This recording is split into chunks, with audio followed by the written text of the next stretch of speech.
Il consigliere regionale Marco Dolfin, Lega Liga Veneta, ci informa che la Regione del Veneto ha avviato una procedura negoziata per l'affidamento del contratto d'appalto che consentirà l'innalzamento di un ponte ferroviario sull'idrovia Po-Brondolo.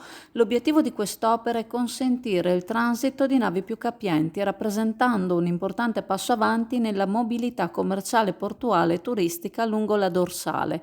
Il consigliere ha commentato l'iniziativa affermando che con l'intervento si andrà a risolvere uno dei più importanti colli di bottiglia del sistema idroviario veneto e padano. L'altezza libera del ponte, attualmente compresa tra i 4 metri e i 4,75 metri, passerà a 7,20 metri grazie all'elevazione dell'esistente campata mobile. I lavori, finanziati con fondi comunitari e regionali, permetteranno alle navi di quinta classe CEMT di transitare sull'idrovia Fissero-Tartaro-Canalbianco, che collega Mantova all'Adriatico. Ciò comporterà una riduzione del trasporto su camion, portando miglioramenti sia in termini di viabilità che di ambiente grazie alla riduzione dell'inquinamento.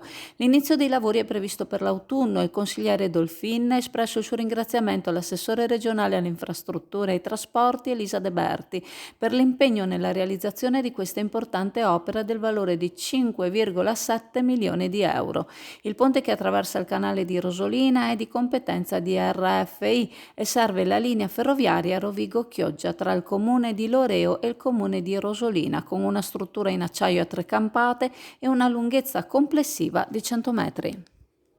SD Auto informa della novità per il 2023, la revisione dei carrelli in sede. Si effettuano revisioni in sede dei rimorchi di massa complessiva non superiore ai 3.500 kg, 01 e 02, di carrelli per imbarcazioni, per moto, per auto, roulotte, trailer per il trasporto cavalli, carrelli tenda, carrelli trasporto animali e tutti i carrelli di massa complessiva non superiore ai 3.500 kg. Potete contattare SD Auto per qualsiasi informazione o chiarimento.